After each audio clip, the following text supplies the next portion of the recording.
ఇది కేవలం సమాచారంగా మాత్రమే భావించండి. వైద్య నిపుణులను సంప్రదించండి. ఈ క్యాన్సర్ వ్యాక్సిన్ గురించి చెప్పండి. రష్యాలో ట్రయల్స్ అవుతున్నాయి ఈ vaccine. There is a new vaccine. Almost 48 పేషెంట్స్లో ఈ స్టడీ చేశారు. It is a phase 1 trial. అందరూ ఈ ట్రీట్మెంట్ సేఫ్లీ టాలరేట్ చేశారు. అవును. ఈ పేషెంట్స్లో almost 60 to 80% so basically sir ఇవన్నీ ఉన్నాయంటే సర్జరీలు ఇంకా అవసరం పడవంటారా? స్టాండర్డ్ phase 3 ట్రయల్స్ తర్వాత మనకు ఆ ఇన్ఫర్మేషన్ క్లారిటీ వస్తుంది. ఓరల్ క్యాన్సర్స్ బాగా పెరుగుతున్నాయి మనం వింటున్నాం. మీరు అన్నట్టు కోలోరెక్టల్ క్యాన్సర్స్ కూడా పెరుగుతున్నాయి. సో ఫుడ్ ఒక పెద్ద కల్ప్రిట్ అనొచ్చా? మన లైఫ్ స్టైల్ కూడా బాగా మారిపోయింది. ఫ్రెష్గా ఫుడ్ ఇంట్లో వంట చేసుకొని తినేవాళ్ళు. ఇప్పుడు రెఫ్రిజిరేటర్స్ వచ్చినాయి.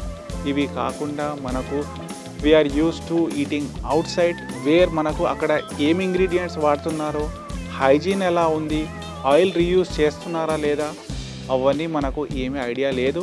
Percentage of people who are drinking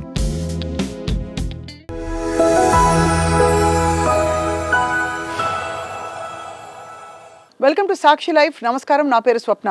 లేటెస్ట్గా రష్యాలో క్యాన్సర్కి సంబంధించిన ఒక కొత్త మందు రావడం అన్నది అది వ్యాక్సినేషన్ అనొచ్చు, ప్రివెంటివ్ కాకపోయినా కూడా చికిత్సలో మాత్రం తప్పకుండా స్పీడప్ చేయడానికి ఉపయోగపడుతుందని చెప్పి స్టేజ్ 1 క్లినికల్ ట్రయల్స్ పూర్తి చేసుకుందనే శుభవార్త మనందరినీ ఇప్పుడు ప్రస్తుతం కొంతవరకు అలర్ట్ చేస్తోంది. క్యాన్సర్ బారిన పడవద్దని కూడా హెచ్చరిస్తోంది. బట్ ఒకవేళ జరిగినా కూడా మనకి చికిత్స మెరుగ్గా ఉందని చెప్పి తెలుపుతోంది. ఇవాళ మనం క్యాన్సర్ కారణాలు, ఈ వ్యాక్సిన్ గురించి కూడా మాట్లాడదాం. మనతో పాటు ప్రముఖ surgical oncologist from Apollo hospitals doctor Ajesh Saxena గారు ఉన్నారు. వారితో మాట్లాడదాం. డాక్టర్ అజేష్ నమస్కారం అండి. నమస్తే. సో ఈ క్యాన్సర్ వ్యాక్సిన్ గురించి చెప్పండి. రష్యాలో ట్రయల్స్ అవుతున్నాయి ఈ vaccine. Day before we all saw the news. రష్యాలో ఒక కొత్త వ్యాక్సిన్, అంటే Russia is the first country to announce that there is a new vaccine which has come for treatment of cancer. అంటే ఇది ఒక రెవల్యూషనరీ స్టెప్ క్యాన్సర్ ట్రీట్మెంట్లో. ఇప్పుడు మనం చూస్తే దిస్ వ్యాక్సిన్ బాగా ఎక్సైటింగ్గా ఉంది. ఎందుకంటే ఇప్పుడు వరకు మనకు ప్రివెంటివ్గా ఉన్నాయి వ్యాక్సిన్స్. అవును. సర్విక్స్ క్యాన్సర్కి మనకు సర్విక్స్ క్యాన్సర్ వ్యాక్సిన్స్ ఉన్నాయి, చాలా సంవత్సరాల నుంచి ఉన్నాయి. ఈ వ్యాక్సిన్స్ మనకు క్యాన్సర్స్ ప్రివెంట్ చేయడం, క్యాన్సర్స్ ట్రీట్ చేయడానికి కూడా కొన్ని వ్యాక్సిన్స్ డెవలప్మెంట్లో ఉన్నాయి. కానీ this is the first vaccine in the world which is a dual action vaccine. Okay. And it is A therapeutic vaccine, అంటే క్యాన్సర్స్ ట్రీట్ చేయడానికి కోసం వచ్చిన వ్యాక్సిన్ ఇది. So this is not for the general population. So దీంట్లో dual action vaccine అంటే ఏంటి? దీంట్లో ఆంకోలైటిక్ viruses ఉంటాయి. అంటే కొన్ని viruses which will directly go and target tumour cells. అంటే వీళ్ళు డైరెక్ట్లీ బాడీలో వెళ్ళినప్పుడు ట్యూమర్ సెల్స్ని ఐడెంటిఫై చేసుకొని they will go and destroy those tumours. దీంతో పాటు mRNA sequencing, there is a mRNA which is attached. అది ఏం చేస్తుంది? అది కూడా వెళ్ళి క్యాన్సర్లో ఎక్స్ప్రెస్ అయ్యే నియో యాంటీజెన్స్, అంటే కొన్ని స్పెసిఫిక్ ట్యూమర్ యాంటీజెన్స్ ఉంటాయి ప్రతి క్యాన్సర్ పేషెంట్లో. అవి ఆ పేషెంట్కి స్పెసిఫిక్గా ఉంటాయి. సో ఆ క్యాన్సర్ నియో యాంటీజెన్స్లో వీళ్ళు పర్సనలైజ్డ్, అంటే దీంట్లో చాలా టెర్మినాలజీస్ ఉన్నాయి. పర్సనలైజ్ అంటే ఆ పేషెంట్లో వాళ్ళ ఇంట్రిన్సిక్ ట్యూమర్ని బయాప్సీ చేసి ల్యాబ్లో వాళ్ళు ఎటువంటి యాంటీజెన్స్ ఎక్స్ప్రెస్ చేస్తాయి చూసుకొని ఆ యాంటీజెన్స్ అగేన్స్ట్ ఎంఆర్ఎన్ఏ వ్యాక్సిన్ తయారు చేసి మళ్ళీ పేషెంట్లో ఇంజెక్ట్ చేశారు. సో డ్యూయల్ యాక్షన్, దాంతో స్పెసిఫిక్గా వెళ్ళి ఇవి టార్గెట్ చేస్తే క్యాన్సర్ సెల్స్ని. అండ్ సెకండ్ పాయింట్ ఈస్ ఆ పేషెంట్లో ఉన్న స్పెసిఫిక్ మ్యూటేషన్స్ చూసుకొని బాడీలో ఉన్న ఇమ్యూన్ సెల్స్ని స్టిమ్యులేట్ చేసి ఈ ట్యూమర్ సెల్స్ని డిస్ట్రాయ్ చేయాలని ప్రమోట్ చేస్తాయి. రైట్. సో ఇప్పుడు వరకు మనకు వచ్చిన డేటా ఈజ్ వెరీ ప్రిలిమినరీ. అంటే మనకు ప్రెజెంట్లీ వచ్చిన డేటా ఏంటంటే ఈ స్టడీలో ఉన్న పేషెంట్స్ ట్రీట్మెంట్ సేఫ్లీ టాలరేట్ చేశారు. అండ్ అందరూ ఆల్మోస్ట్ 48 పేషెంట్స్లో ఈ స్టడీ చేశారు. It is A phase 1 trial. ఆ 48 పేషెంట్స్లో వీళ్ళు ఏం చూశారు? ఆల్మోస్ట్ 100%, అంటే అందరూ ఈ ట్రీట్మెంట్ సేఫ్లీ టాలరేట్ చేశారు. అవును. సెకండ్ థింగ్ ఏంటంటే ఈ పేషెంట్స్లో ఆల్మోస్ట్ 60-80% ట్యూమర్ రెస్పాన్స్ వచ్చింది. అంటే ట్యూమర్స్ ఈ పేషెంట్స్లో బాగా తగ్గాయి. కానీ మనకు ఇంకా దిస్ ఈజ్ ఎక్సైటింగ్, కానీ they need to study it in a larger population. Right. So next ఈ స్టడీస్ ఇప్పుడు phase 2 ట్రయల్స్కి వెళ్తాయి, where they will see exact ఏ డోసేజ్లో వాడాలి, దీంతో ఇంకా సైడ్ ఎఫెక్ట్స్ ఏమేమి వస్తున్నాయి. Next step will be phase 3 studies. phase 3 స్టడీస్లో ఈ క్యాన్సర్కి స్టాండర్డ్ ప్రస్తుతానికి వరల్డ్లో ఉన్న ట్రీట్మెంట్తో కంపేర్ చేస్తే దిస్ వ్యాక్సిన్ ఈజ్ మోర్ ఎఫెక్టివా ఆర్ లేకుంటే స్టాండర్డ్ ట్రీట్మెంట్స్ ఇంకా ఎఫెక్టివ్గా ఉంటాయి. So those will be down the lines. ఇప్పుడు మనకు ఆ రిజల్ట్స్ రావాలంటే కొన్ని సంవత్సరాలు పడతాయి. But this is a very exciting first step where there is promise. And ఈ Russian vaccine also has shown promise in 3 types of cancers. One is a colorectal cancer, ante colon and పెద్దపేగులో వచ్చిన cancer. Second is a type of brain tumor which is glioblastoma multiforme. Okay, and third one is melanoma. So basically sir ఇవన్నీ ఉన్నాయంటే సర్జరీలు ఇంకా అవసరం పడవంటారా ఇలాంటి cancers ఉన్న వాళ్ళకి? ఈ వ్యాక్సిన్స్ ఇప్పుడు యాజ్ ఎఫికేషియస్ అంటే స్టాండర్డ్ phase 3 ట్రయల్స్ తర్వాత మనకు ఆ ఇన్ఫర్మేషన్ క్లారిటీ వస్తుంది.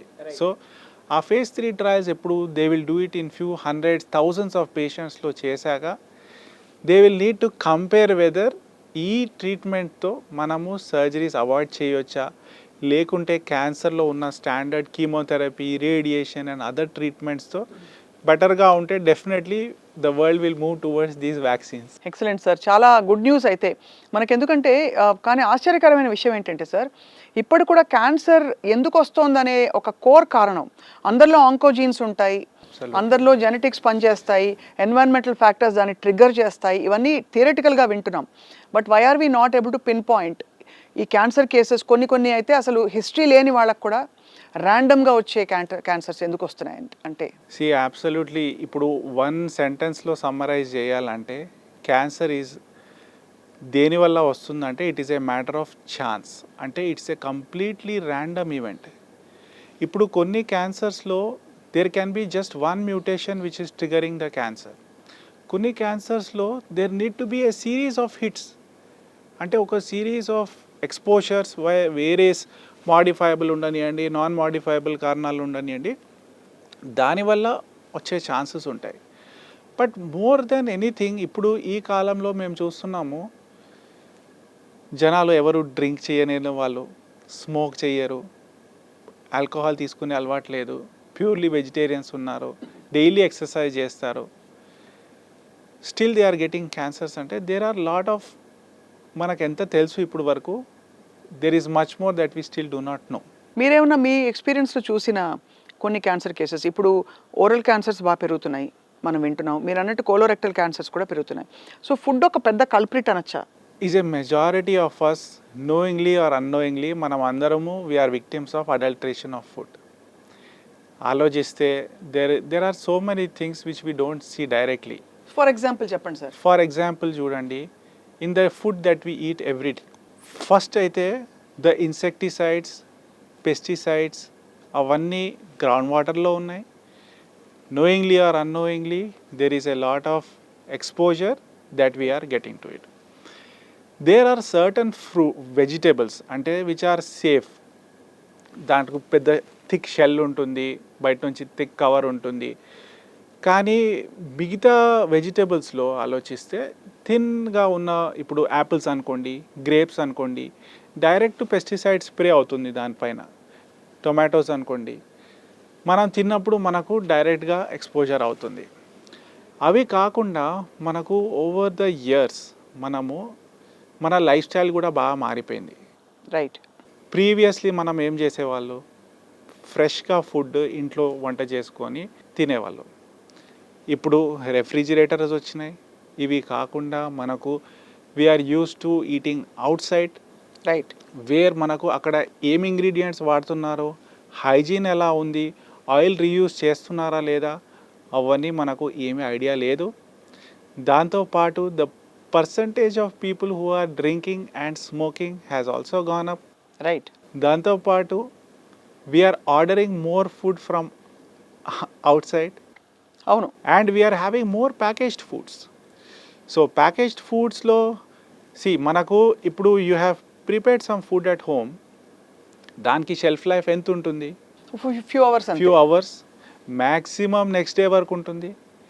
ఇప్పుడు ఆ సేమ్ ఫుడ్ని మనము ఒక 2-3 months లేకుంటే 6 months ఉంచాలంటే దాంట్లో మనము ఏం యాడ్ చేయాలి? ప్రిజర్వేటివ్స్.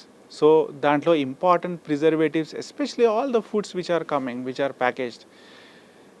కొన్ని ప్రిజర్వేటివ్స్ హెల్తీగా ఉంటాయి, అంటే మనము ఇంట్లో పికిల్స్ చేసుకున్నాం అనుకోండి, సాల్ట్ యాడ్ చేస్తాము, కొంచెం ఆయిల్ ఉంటుంది, న్యాచురల్గా ఉన్న ప్రిజర్వేటివ్స్ ఉంటాయి, దానివల్ల ఫుడ్ షెల్ఫ్ లైఫ్ పెరుగుతుంది. అన్నోయింగ్లీ ఇప్పుడు మీరు ఆలోచించండి, నైట్రేట్స్, కొన్ని బెంజిన్ కాంపౌండ్స్, ఇలాంటి కాంపౌండ్స్ కూడా మన స్నాక్స్లో ఉంటాయి. మనం చిప్స్ తీసుకుంటాము, డ్రింక్స్ తీసుకుంటాము. సో వన్ ఎక్స్పోజర్తో మనకు క్యాన్సర్ రాదు, బట్ మనము రిపీటెడ్గా అదే లైఫ్ స్టైల్లో ఒకసారి అలవాటు అయిందంటే right, it is going to somewhere end up there. So ఎక్కడో అది ట్రిగ్గర్ అవడానికి ఆ వల్నరబిలిటీ ఏంటి బాడీలో క్రియేట్ అయ్యేది? వల్నరబిలిటీ చూడండి, there are 2 things. The vulnerability differs. One, ఆ వల్నరబిలిటీ ఉండాలంటే there has to be a series of exposures.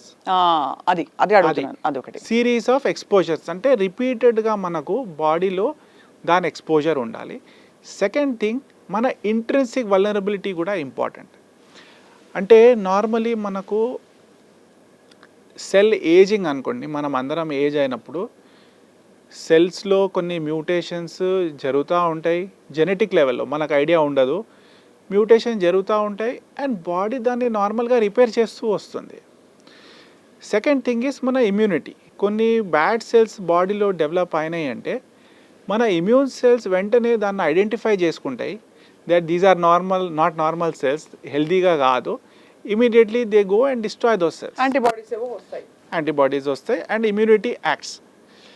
So ఇప్పుడు మనకు జెనెటిక్ వల్నరబిలిటీ ఉందనుకోండి, where your body's repair mechanism is damaged or not working effectively, అప్పుడు మనకు ఈ mutations వచ్చే chances పెరుగుతాయి. సో ఈ మ్యూటేషన్స్ ఉన్న సెల్స్ పెరుగుతాయి.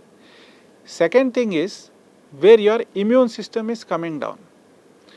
ఇప్పుడు మన లైఫ్ స్టైల్లో ఇంకో ఇంపార్టెంట్ విషయం ఏంటంటే we are taking more stress than before. there are other issues, there is more depression in society, there is more stress, there are other chronic illnesses.